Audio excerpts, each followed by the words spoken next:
ठाण्यातील आरोग्य यंत्रणेच्या त्रुटी अधिवेशनात ऐरणीवर आमदार संजय केळकर यांची लक्षवेधीवर चर्चा। ठाण्यातील भव्य सिव्हिल रुग्णालयातील अर्धवट पदभरती आणि कोपरेतील प्रसूतिगृहातील बंद नवजात अतिदक्षता विभाग याबाबत आमदार संजय केळकर यांनी पावसाळी अधिवेशनात प्रश्न उपस्थित करून आरोग्य यंत्रणेतील त्रुटी निदर्शनास आणल्या।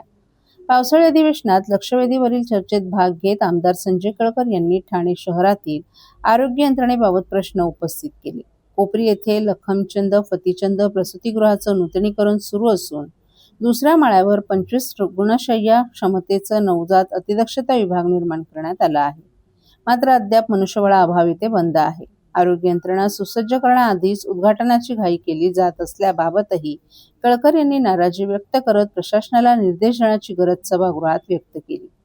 ठाणे जिल्हा शासकीय रुग्णालयाची भव्य इमारत तयार झाली असून अंतिम टप्प्यातील काम सुरू आहे। सुमारे 900 रुग्णशय्या क्षमतेच्या या रुग्णालयासाठी 2600 पदांची मंजुरी आहे, मात्र फक्त 1050 पदभरती करण्यात आली आहे। याबाबत बोलताना केळकर यांनी अर्धवट नोकर भरतीवरही आक्षेप घेतला। रुग्णालयाची मोठी क्षमता असल्याने नोकर भरतीही पूर्ण करण्यात यावी, तसंच सर्वसामान्य रुग्णांना आरोग्य सेवा मिळू शकेल असं मत केळकर यांनी उत्तर दिलं।